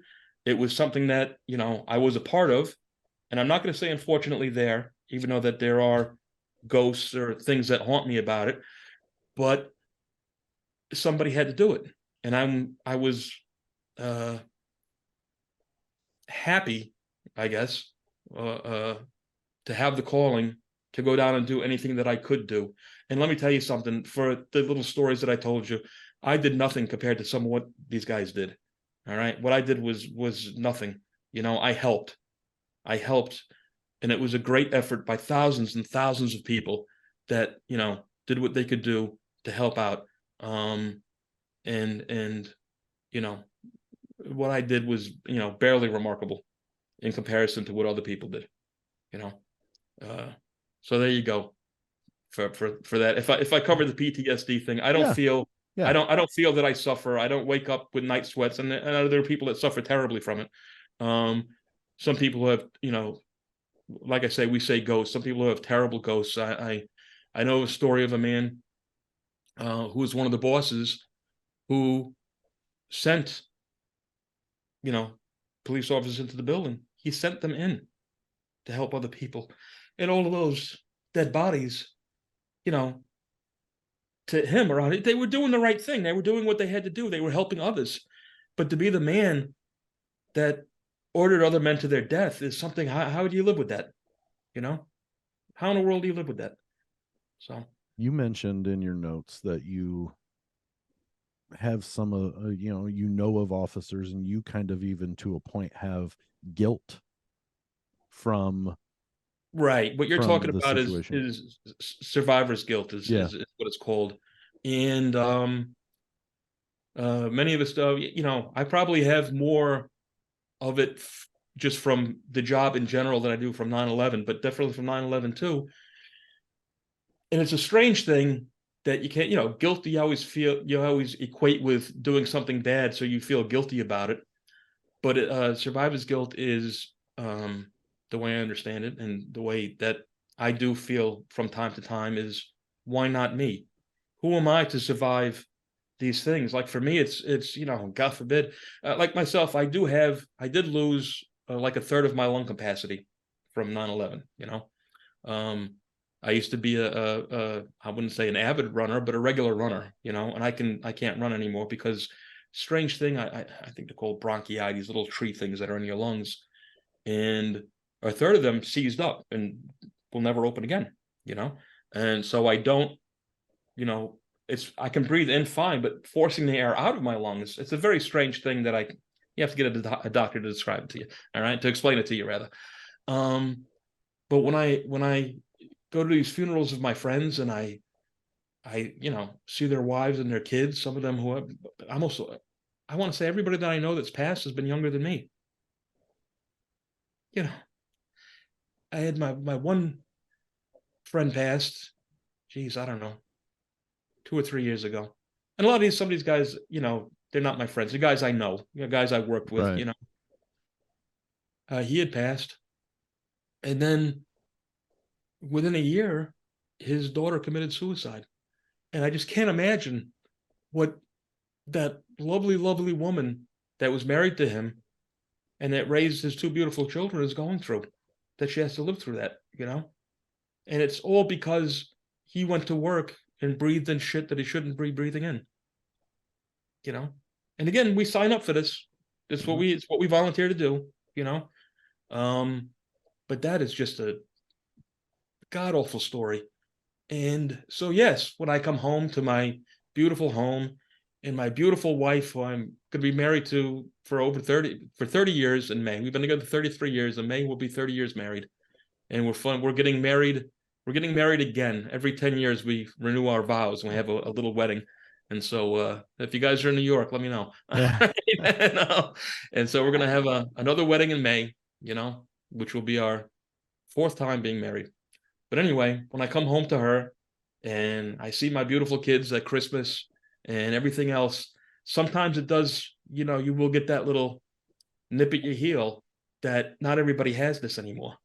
And that, you know, my brothers and sisters in the police department and guys in the fire department, and again, all those construction guys and all the just innocent people that were walking around, you know, who sucked the stuff into their lungs or were killed that day, they don't have it anymore, you know.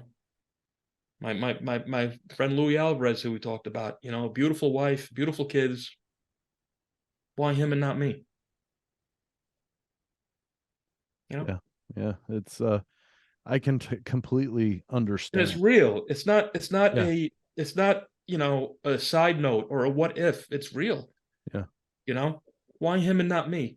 Why do I get to continue to have a beautiful life, to have great summertime, man? I got a swimming pool in the backyard, you know, and we've had great barbecues and great times and listen to music and laugh. And all these families have been destroyed, you know? And so yeah, that's where the guilt comes in, you know. And it's not all the time, you know. It doesn't haunt me, you know. But survivor's guilt is a very real thing, and I I I don't care how small the town, it doesn't have to be the NYPD. I don't care how small a town you live in. You the police officers and firemen who go to fires and you know, paramedics who, again, I may have mentioned it before because it's a thing, you know, they get no respect. I don't know why. They're saving people's lives every single day, you know? And sadly, in those same hands, they lose people every single day and they got to live with it. Nobody cares that they do their job. They're certainly underpaid, you know? Um, but I'm sorry, go ahead. No, that you're perfectly fine. I Yeah. totally get what you're saying, and uh I'm not at all comparing uh what I'm about to describe compared to 9/11 or what you're talking about, but I just had one of our family dogs pass away while we were gone. Yeah. And the one thing that I said was, why wasn't I here? Yes. And I get that that's a real feeling, in the fact that, that you go through that. What could I have done, and why not? Sure. Why not me to be able to take that spot? And so I appreciate the We all sentiment, do it. that We feeling. all do it, and we do it with everything. I just this year I lost my mother in February, and um, it was just a strange note. I'm going to go off on a whole different tangent here now. Okay, It's fine. my mother had Alzheimer's, which is a terrible, terrible disease. All right, if you've lived with it, you know, or if you witnessed it, you know just how sad it is. And for the last year, she lived with us. Or last year of her life, she lived with us. And I know I did the right thing. You know, I brought her home with us and I built her a little apartment in my basement. Now, my basement's nice. It's not like a hole in the ground. It walks out. You walk out a main door and you Okay. step right into the pool area. It's a very, very nice setup we have. I built her a really cute little apartment down there. And, you know, I'm going to say, luckily for her and for us, the disease went rather quickly because, as you know, people can live for years and years with Yeah. this. Okay. Yeah. But I built this, little place for her, and I brought her home with us. And my wife My wife Christine did a terrific job of taking care of her. She actually quit her job, or took a leave of absence, I should say. She works at the same job now, but she took a leave of absence to take care of my mother, and bathe her and take care of her and feed her and make sure everything was good. And funny enough, she passed on my birthday of all days. And when people say, "Oh my God," I say, "No, don't say that. That was her gift to me to put herself out of her misery. That was what she did." And I can't help it though. And I will honestly say I did more than most people could do for their loved ones. It's not that they don't do it because they don't want to, it's because they can't financially, they don't have the room, they can't, whatever. So I'm not patting myself on the back for that. I still, whenever I think of my mother, think I didn't do enough. I still think I should have brought her up here sooner. How could I let her live alone for so long? Did the loneliness, and she didn't want to come. She wanted to stay where she was, but did the loneliness help, perpetuate this disease? I don't know. You know, it's a strange thing, guilt. It's a very strange thing. And again, this has nothing to do with 9/11, but we're talking about guilt now, where, you know, I can't think of anything more I could have done physically, financially. I took her to every doctor appointment. I would schedule my doctor appointments with her so we could go together, and I could sit with her in the room and, but did I do enough to say goodbye to her? Well, logically, to look at it as an outsider, hell yeah, Travis, you did everything you could do. But I still feel bad that I wasn't there more, or every second, or I don't know, didn't take her to a restaurant on a particular day because I knew she wouldn't be able to order, or whatever silly nonsense that goes through your head, you know.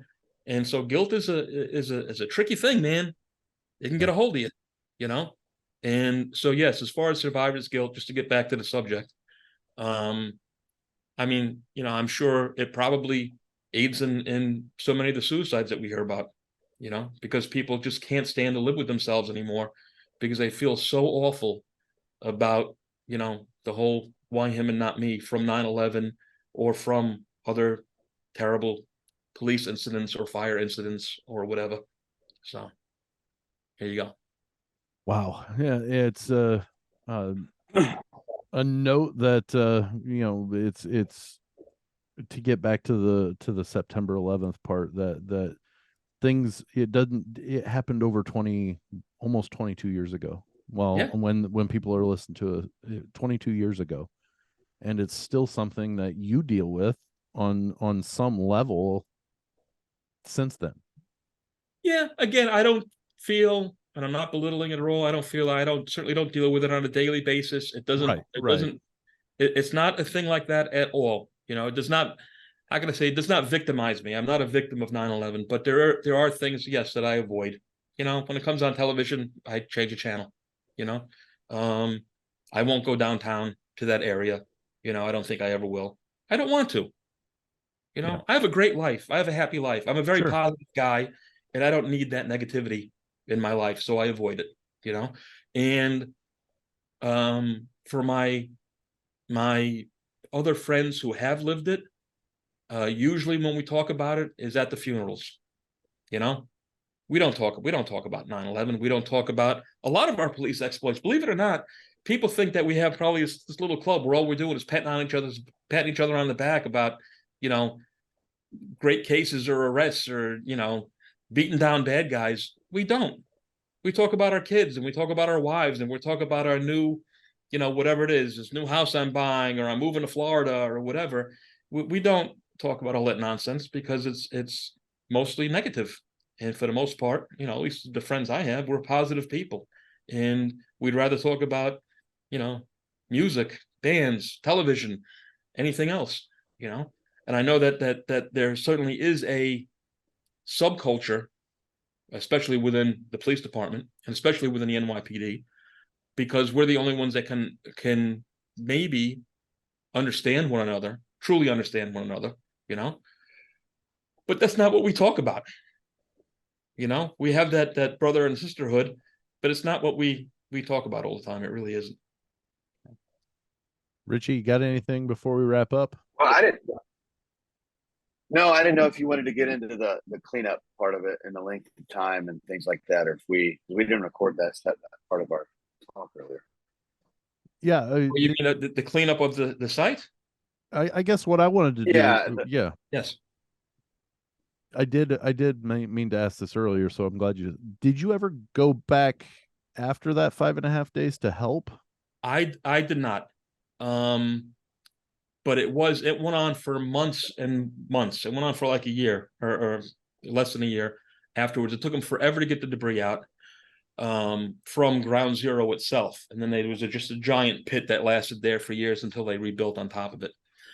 And part of the problem that had happened with all the illness, all right, or probably the main contributing factor, especially for members of the NYPD, is that after everything was said and done and all the big part of 9/11 was over as far as the media was concerned,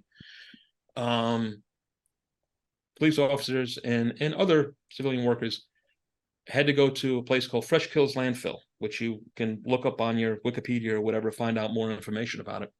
And they would search through all of the debris looking for remains, again, still body parts or jewelry or teeth or anything at all. And, and not only remains, but, any evidence, because there still may be, evidence pertaining to prosecuting people in the future. Okay. But so these poor people had to go out there and do this, were constantly breathing more of the same nasty, horrible stuff that they shouldn't have been breathing, and they did it. You may be assigned down there for a day, you might be assigned down there for weeks at a time, to have to go back and just dig through trash, dig through debris, and search, quite meticulously to see what you could find. And I'm gonna, as a personal note, it's certainly, although you always want to try to give everybody as much closure as possible. Closure is one of those big words that they like to use on TV all the time. But you were not saving anybody's life at all by going there and searching for remains. And sadly, it cost hundreds of lives to do it, because these people are now, suffering from any number of cancers and other diseases that they contracted at the landfill. All right. While, and I know I've talked about this before, I don't like to lay blame, because not only did we all volunteer for these things, but a lot of politicians don't know what the hell they're talking about anyway. But we were all told that it was safe.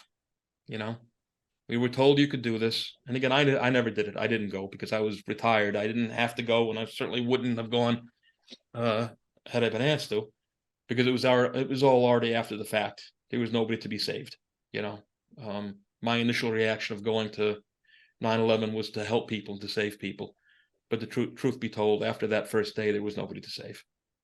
And it was that's another tragic event where politicians and bosses, when I say bosses in the police department, the fire department, our city officials sent many men and women to dig through debris and contract all sorts of diseases that they're not dying from. Well, and that's one thing. It took 8 months to clear off the ground zero area, Yep. but that didn't mean the investigation stopped. So all that stuff was taken to a specific landfill, like you just mentioned. Correct.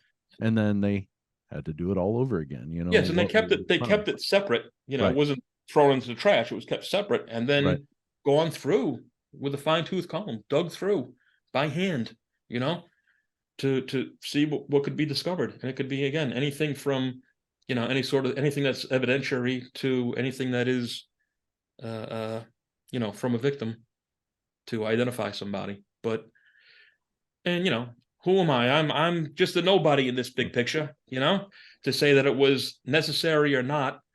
The fact that we were not saving lives and that it cost lives, in my book, I'm marking it down as unnecessary. All right. Yeah, because a lot of those people who still hadn't found, and you talked about the closure that need.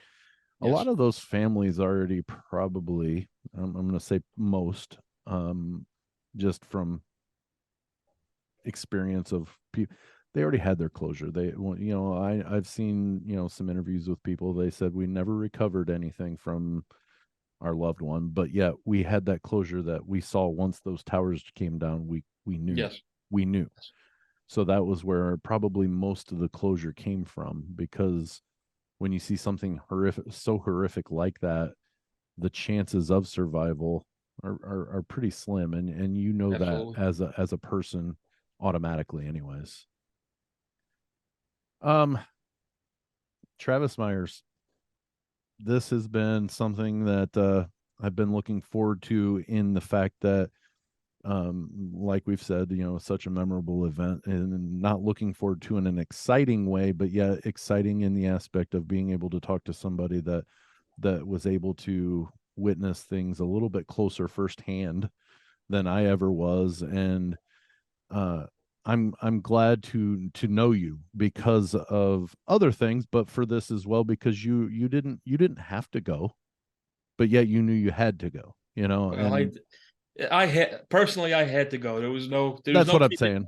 There was no keeping me from this on that day.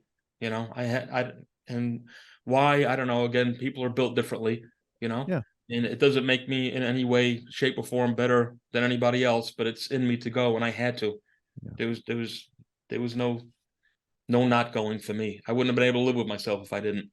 Well, and I think that speaks to the person you are, because you felt the obligation within yourself that's what you'd done for so many years leading up to that point.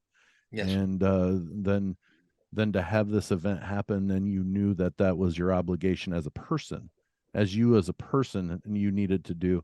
That's what I'm going to thank you for, is being the person you are, to know that is something that you needed to do to be able to try and help anybody that needed to be helped in those situations. So for your part in that, I thank you for that, because you're a true humanitarian in the aspect of, you care about human beings. You don't care who they are. They were in a need for help, and you were more than willing to give any help that you could give personally. So for that part, I do thank you for that. Well, thank you, sir. I appreciate it. Yeah. Richie, got anything? Travis, thanks for coming on. This has been quite an experience, interesting talk, and I really enjoyed myself. I know it's covering a very dark subject, but thanks for sharing your story. Appreciate it. Well, thanks for having me, guys. Thanks for having me. Well, it's not going to be the traditional closer, Richie, in the aspect of lightheartedness, because this is a very dark subject in our country's history and world history. I mean, I'm sure there are countries that will at least talk about it in some aspects as a world history event, because it is, and it affected so many countries and people worldwide that It's a subject that a lot of people will remember for a long time, and uh, something that I take it upon myself at least to try to educate some, give more about the topic, because we're so far separated from when it happened that a lot of people don't really know a lot about the topic. Again, Travis Myers, former NYPD detective and author of the Tommy King novel series, and also sharing his thoughts or not his thoughts, his experiences on September 11th of 2001. Um, this is something that we felt obligated to share in the aspect of keeping those people educated, and just kind of knowing that, the cliches, don't ever forget, but that's absolutely something that we don't ever want to forget, is not necessarily September 11th, but how we treated each other on September 12th. Yes. And that's I like that you bring that point back. yeah. I do. I mean, we all have differences. We live in different parts of the country, but all in all, we are Americans, and we should love one another for that purpose, in and of itself, for the fact that, we're all part of the same clan, I guess you want to say. No matter, we look different, talk different, doesn't make any difference. We're all Americans, and we should be treating each other with that same love and respect as being human beings too. So, Amen to that. Richie, this is going to the top of my list. This is really going to the Oh, top of my yeah. list. Loyal Loungers, we love you. We appreciate you. We are honored to be able to give you this talk and so many other great ones that we have with people. And the only thing you need to do is be there to grab a listen. Grab a listen.